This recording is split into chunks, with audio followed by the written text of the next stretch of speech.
Hello guys and welcome to another riftbound video. Today we're playing our final sealed event of the pre-rifts for Unleashed. Our LGS decided to do another one. I guess they had several like pre-rift kits remaining, so we played another one 1 week or not that 1 week but like 4 or 5 days after the release of the expansion. And I was very happy because I opened a purple overnumbered Poro. These cards are super sweet, and my pull was kind of good. This is what I ended up playing, which is a Master Yi experience deck. You can see I have the both the Master Yis that come with the little package, the Master Yi package. I have this guy, I can't remember the name, but he gives one experience when he's played. So we're obviously going for high XP and buffing all of our units. Scuttle Crab is really good. This guy has Hunt. We have the cat that has Shield 2. Would you appreciate Apprentice? I think it also has Hunt, and if you're level 6, you draw one card, and this guy is the same as this one. Then we have the one cost pump spell. It gives +1, but if you're level 6, it gives +3, which is a very good card. A couple of Soul Swords. This, if you have level 3, have a +1, so it's extra might just for having XP. This deck doesn't spend any XP, so that's very good because we just get to amass a ton of it. We have Skyward Strike, which is sort of like Charm, but it also has the ability to stun the enemy if you have enough XP. We have this guy, the Promoter, who buffs units on hold. We have the Moss Stomper. I opened 2, and also I opened 1 on my Nexus Night pack, so I swapped one of them for the foil one, for the promo one. And this guy gives XP on Conquer. We have Diana to draw some cards. Herald of the Spring. Herald of Spring, when you play this guy, he gives you XP. You can see the theme here. Just gain XP and then buff everyone and have everyone be bigger. Machete, also Hunt. This guy, when you gain XP, has ganking. A couple of this spell that plays 2 sprites ready, which is very good. 1 Hui to draw a lot of cards. 2 Grumps to because they have a Hunt 3, and then Ruined Rex as our top end. It has Death Knell. When it dies, it deals 4 damage, so it's an insane card in sealed. And obviously the Gardens of Becoming, which is the battlefield that it comes that Master Yi comes with. If you tap a unit there, it gives you 1 XP. And this was the round that I recorded, which was the final round. We're basically playing for second place because table 1 for some reason decided not to split, and we're playing in table 2. We're 2-1, and this is our our fourth and final round. And whoever loses from in table 1 will go to third or fourth, and so we're playing for a couple packs here, which is always nice. My opponent is playing LeBlanc, with LeBlanc as a chosen champion, which is a little bit scary, to be honest. I am playing Master Yi here on the first game. Then on game 2, when I get to go second, I will swap that for Diana. And then on the third game, if I get to when I get to go first, or you can swap those. Whenever I'm going first, I want to play the Master Yi. Whenever I'm going second, I want to play Diana as my chosen champion. He wins the die roll. We're both playing the same battlefield, which is Star Spring. That's the battlefield where if you play a unit there, you can push back one of the units that you already have there. So that's very convenient because you can hold on top your unit, play another one, move it back, and then go to the other battlefield. And that's really good, of course. Our initial hand doesn't look too bad. He won the die roll, so we want to keep Diana. We want to keep the crab because it gives us XP. It gives us another card draw. Like, it replaces itself, and we get to see his hand. So that's a very good card. And then Moss Stomper also gives a lot of XP. So I'm happy with this hand. He plays the Mana Dork and passes. Here I'm missing a rune, apparently. There it is. We're obviously playing Diana here.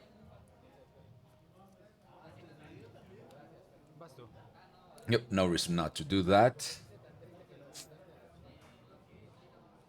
And obviously, these kinds of events, the pre-rifts, are way friendlier in terms of like takebacks and rulings and so forth. My opponent was a little bit newer to the game, so we took the time to explain everything as we went through the game to make sure everyone learns and has a good time from these types of events. He goes into Star Spring and conquers to one with the Mana Dork and passes open. Like that's pretty weird. That tells me he has some sort of trick. Like why on earth would he give away his Mana Dork, right? So he has four open, and I'm thinking, okay, it's like the two things that come to mind right now is Eclipse, the 3 cost spell that gives -4, and the Poppy Shield. I don't remember the name of the card, but what it does is it stuns the attacking unit and gives +1 to one of your units. The thing is, if it's the shield, it will just stun my Diana if I go into that battlefield and push me back because it won't be enough to kill my unit. So I'm leaning towards Eclipse, and this is a pretty easy spot or a pretty easy turn to play. Like why would I if he's passing all open and developing nothing, like why would I give him the chance to play his spell? So I'll be playing units and going to the left battlefield and just passing back, and it's basically a free turn for me. I'm using Diana here. I see a Grump, like her ability when the showdown starts. And I don't think I need, like, I already have enough units to play in the following turns, so I'd rather look for a spell and I get it. That's the one that when I have level 6, it gives +3, otherwise it's a +1. And like I don't have that many spells in my deck, but I guess it's worth going through the deck to see to get to the better units. If I can get to a Hui or something like that, that's better. That's why I send the Grunt back. So I play the Yi, and I'm telling him I'm thinking where to put him. And I end up deciding putting him on the Star Spring, pushing Diana back so that I can hold, gain XP next turn if he doesn't kill it, and then with Diana potentially go into the other battlefield and do the ability again. I pass turn, and at this point I basically get a free E onto the board, and he has nothing to contest it. And let's see what he decides to play here. That's funny. I'm having coffee in real life, or not in real life, but as I'm recording this, and I'm having coffee in the video. He plays the Archer. It's a 2 might unit that when he attacks, you can pay 1 and give the a defending unit -1. His here he's asking me if it's cool to just change the way he pays for his cards. Obviously, that's not a big deal.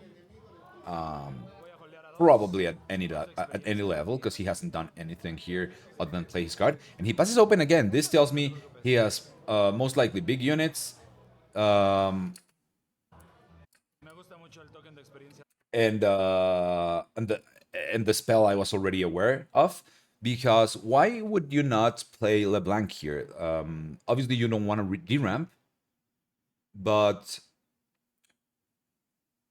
he wants to play his spell, and it has 0 2 cost units. That's otherwise he would be playing them and keeping the 3 open. So his hand is probably full of either spells, Eclipse. I'm 80% sure he has it. 2 might unit, 2 cost units. I'm 100% he doesn't have, and I'm thinking, okay, he has 3 cost units. He has the LeBlanc there. He doesn't want to play, and maybe other combat tricks or any or other 3 cost units and above. Hopefully that makes sense.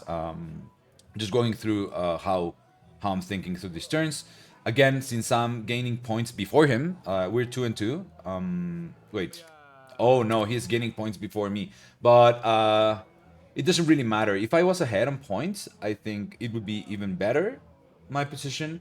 But I know that I can just develop, just play might onto the board, pass back, and see how and see what he does in his next turn. Like those 5 runes he's deciding not to spend are 5 runes that I can just take a lot of advantage of. Here I want to draw with the Scuttle Crab. Eventually I want to see his hand and gain the XP, even though Scuttle Crab is a 0 might unit. Here, like I'm not attacking the right side battlefield, so playing the crab on the left just to push the E back doesn't make any sense because we're not going into the right battlefield. Then I play the Moss Stomper on the battlefield. I think, yeah, I'm still thinking where to put him. Was this the turn? Yeah, I decide to play him on the base and play the cat on the battlefield. So if he has anything with accelerate, maybe like or with ambush like a Vi, I have seven. Um, I have seven to defend with. So actually, I didn't account for the -1 of the archers. So if he has a vibe, that's 7 to my 7, and we don't trade.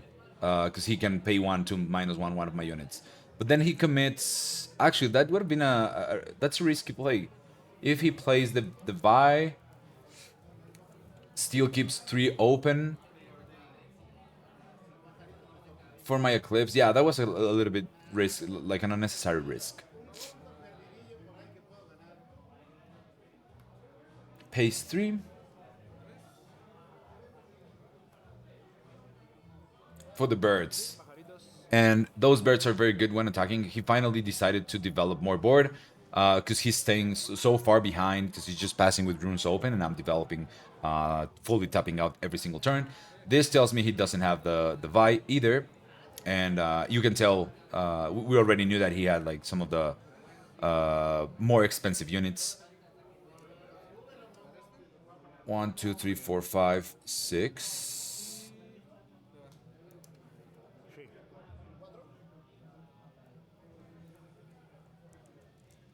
And place Lilia in base as well.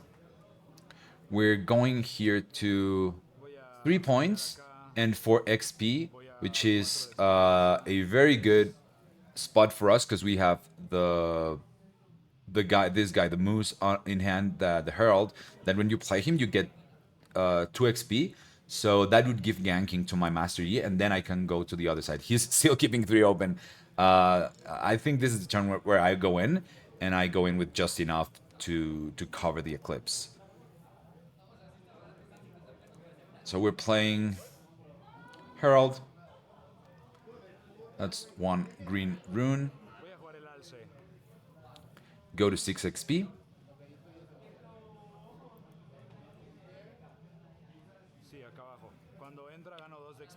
We're playing him in the base.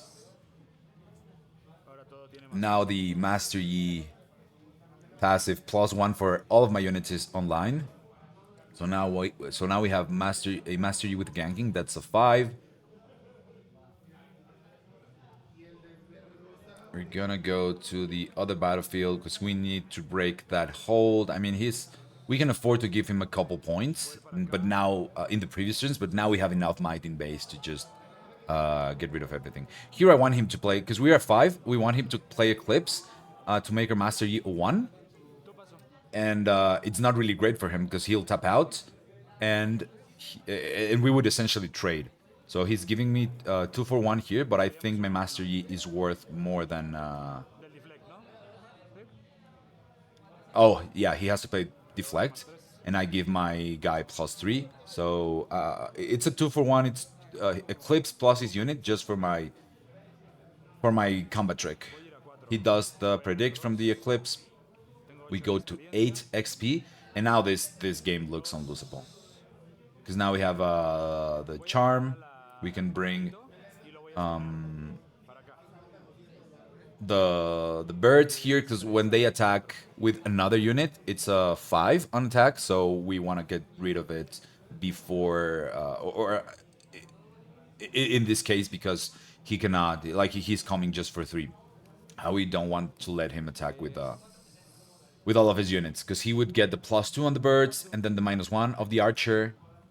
Sorry that I don't know the names of these cards. Most of them are commons and only played in sealed events. So, but you get what I'm talking about, right? And I could have played the sword here in base and maybe equip, but I'm still kind of afraid of the vibe. And I'm keeping one rune open for the combat experience trick if he comes again. I don't think he'll expect a second copy of it in my hand. So he has to come into the battlefield and commit another card to get rid of either my Master Yi or my cat. Like, if he comes in with the Lilia and nothing else, we trade on the left side. If he comes in with the Archer and -1s my cats, we trade. I'm happy either way. And if he commits another card, then I'll decide if I want to play combat experience or not. But yeah, let's fast forward a little bit because I think like we're very, very, very far ahead here. That's 3, 2, 4. Here he thinks that the sprite will come in on the where the Lilia is moving to, which is a mistake. Lilia dies. Plays machete. Equips to the guy. Comes in again. Oh wait, what happened here?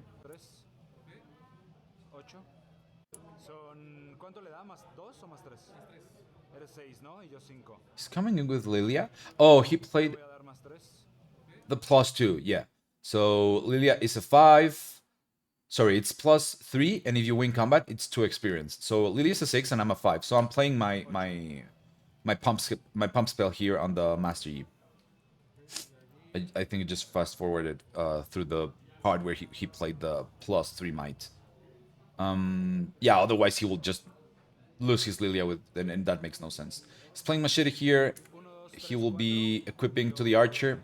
And we're a 4 against 4, so he has to pay 1 more to -1 my guy. Because we have +1 from the Master Yi. Now we die. And now he has committed to the battlefield, has no units in base, essentially, because that sprite will die next turn. And only 3 runes open with 2 cards in hand. He already played the combat trick we knew of.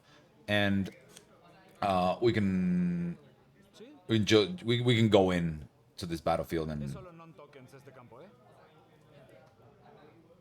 and clear the archer. Here he thought he could play the mirror on Starspring and push back his guy, but the battlefield says non-token units, and even though mirror tokens, as current rules are, become copies of the cards eventually, when they come in, they are still tokens. So they come into play and they're a token, and then they convert or copy the other cards' properties, becoming not a card. So he's not able to push back his guy with the token, and he decides to take that back and not do it, because obviously I would just like kill both, and he would lose one additional card from the hand by discarding. And let's see. Let's fast forward here. I'm coming in with Master Yi. That's and the Moss Stomper. So that's 5 and 5 because Moss Stomper has +1 from the Master Yi and +1 from his ability. Both have deflect. So that's 10 in total against his 4. And even if he had another combat trick here, I think there's no way he can win this combat. Okay, that's another Eclipse to the Master Yi. He paid deflect, and I guess my Master Yi here will die. He decided what to kill. Master Yi dies, his Archer dies, does predict, and same situation as last turn. Like, he's on an empty board with 1 card in hand. I'm playing Hui on. I have already 12 XP here, so I play Hui on the battlefield. Since I'm at 6 points, play Hui on the battlefield to push back the Moss Stomper, and I want to just develop in base, then move back the Hui so that I can draw and discard. Here, I'm missing the draw. There it is. And here I want to discard a gear on top 2. Wait, what am I doing? Why the sword?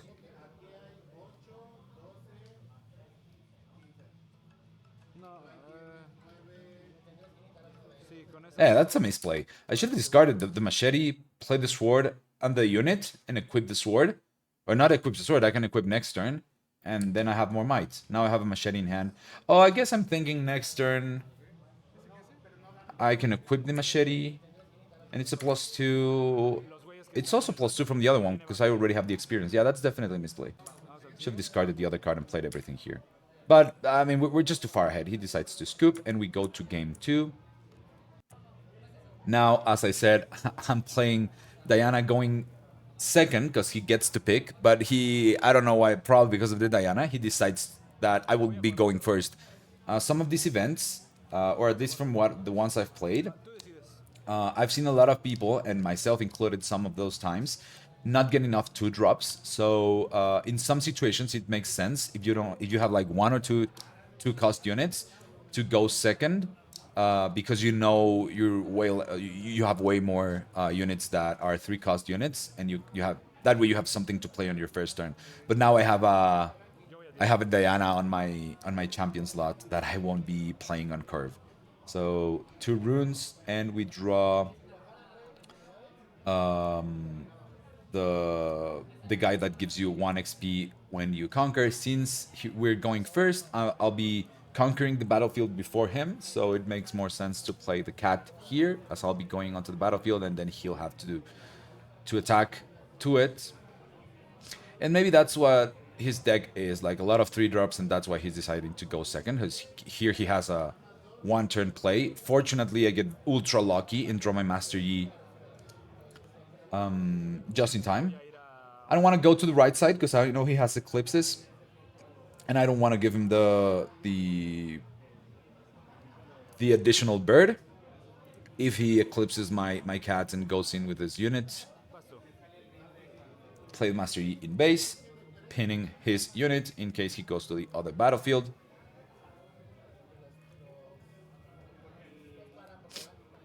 Let's fast forward a bit.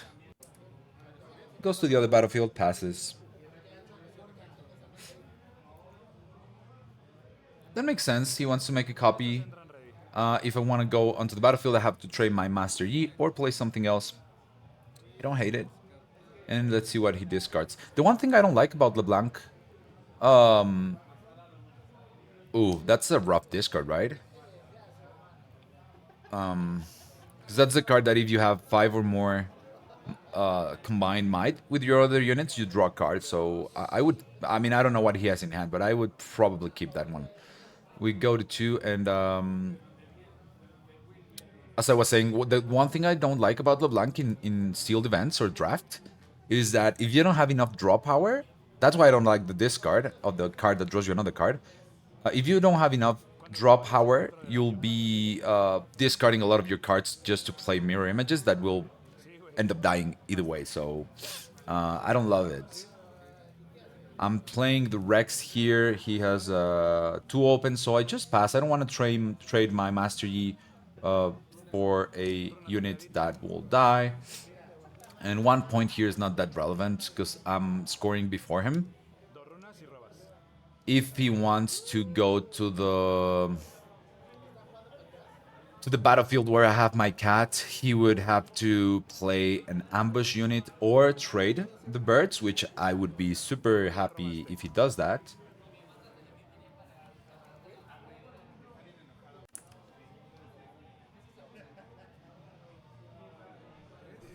He pays 4. Wait. Oh, no, he paid 3 and the yellow for the LeBlanc. The tapped orange rune is the one he channeled, tapped for the mirror copy of his other units dying in the beginning phase of his turn. Let's keep going. And he passes again with 4 open. I know now he plays 2 Eclipse in his deck, so I have to be careful here with how I go in. I think going in with the Rex is ultra safe, because if he eclipses, we trade the units, and then I get to kill something in the base. I also draw combat experience, and I don't think there's a 1 cost trick in his colors. So if he plays Eclipse and I combat experience, I get to kill I basically trade combat experience for his units and keep my Rex for a later turn to snipe one of his more important units. He does play the Eclipse.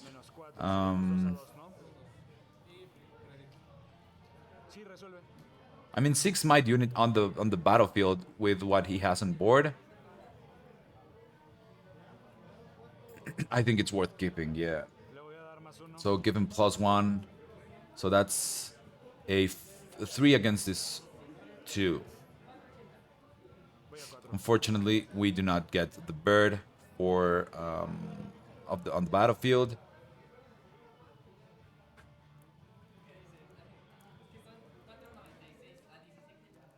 And let's see, I play Hui on my base. Pay the 4, sorry, the 5 and the blue.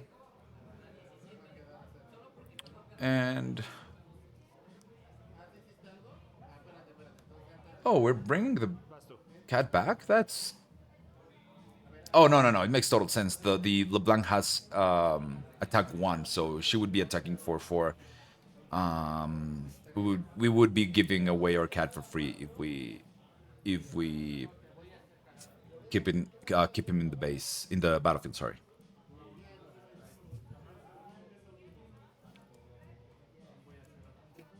Let's see. Okay, he's giving +3 to the LeBlanc. That's a 7 when attacking. And goes into the battlefield. Here I'm just explaining to him that my Rex can kill his LeBlanc if he does that. And I don't really think he wants to do it. Like, I'm just explaining what will happen if he does that. Because it doesn't seem like he's aware of it. So I'm telling him that if you want to make that play, that's fine. But if you want to take it back, that's also cool.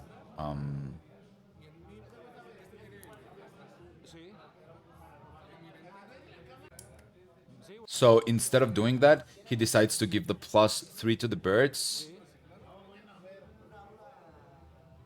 and play Nidalee with ambush. So did he pay for the 3? It's 2, 1, 2, and 1 orange. He did. So it's a 6, 7, 8.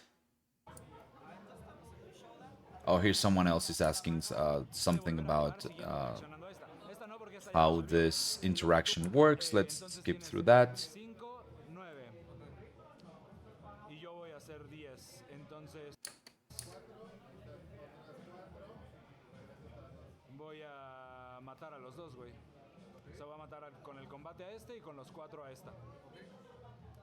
Oh no, I remember. He didn't want to take back the +3. He was firm on keeping it under the blank, if I remember correctly. Otherwise, these units should not be dying. Like, because he's a 5, 6, 7, 8.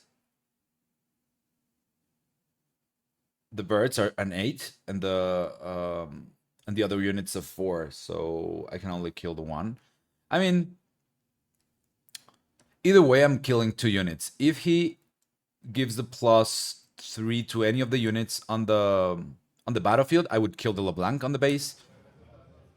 And if he gives the +3 to the LeBlanc, when the Rex dies, I can only kill the ones on the battlefield. So it kind of ends up being the same thing. The only difference would be which of the units of his would be still alive after the trade. I don't think that's very good for him either way. Like, the Rex is insanely good. Like, having to trade 2 units for my Rex is kind of very good for me. He plays the Lilia in base, plays the guy with Hunt 1 in base, and we're 4 and 2, so I get to go to 6 this turn and play Might in my base.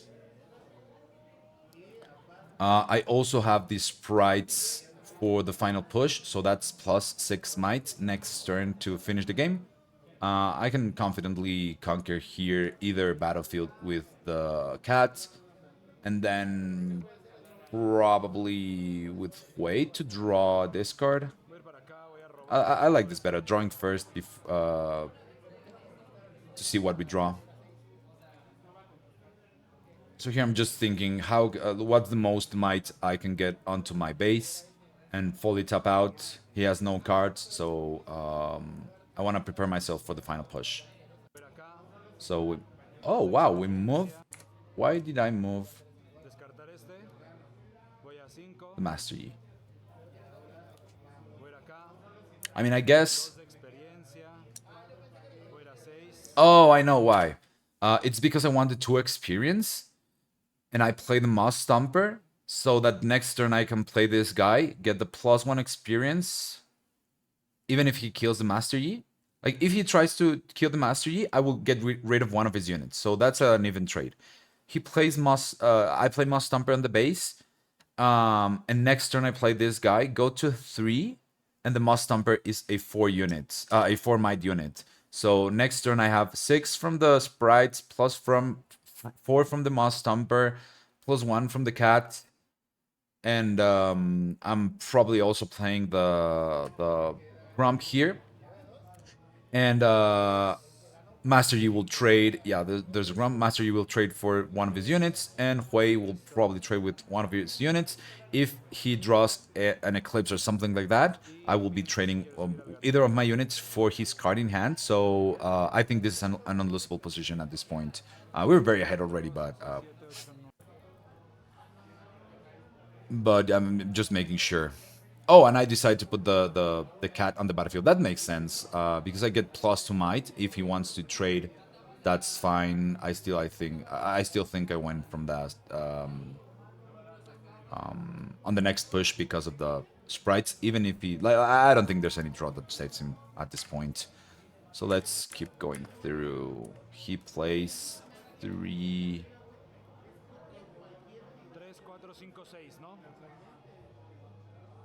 Oh, okay. Equips the machete. That's a 6 might LeBlanc. Kills my 5 might Master Yi. He wants to make a copy to probably try to hold there. What's the card he drew from turn? Oh, it's the machete. Okay, yeah. I thought this card on the...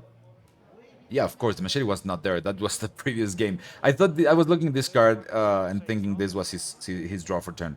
Okay, so he cannot do the LeBlanc thing here because he doesn't have a card in hand to discard.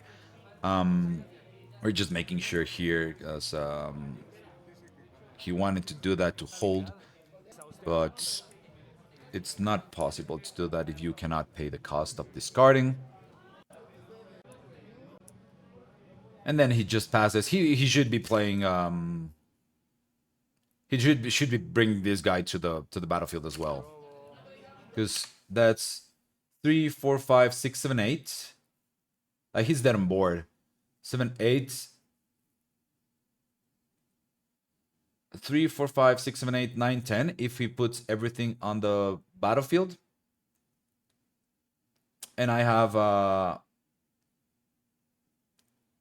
oh, right. So he's not dead on board, but I know that I have the extra XP on my hand to make this guy a 9. So he doesn't know he's dead already. He should be bringing this guy up, because there's a lot of ways I can gain XP. Play this guy, make 2 tokens.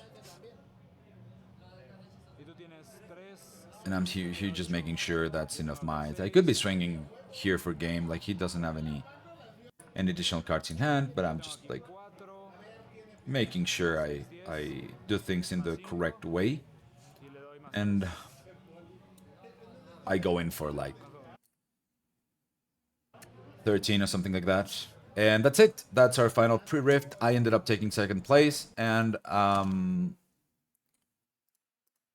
from my packs, I opened an Alter Lilia, which is not the greatest hit, but it's always welcome.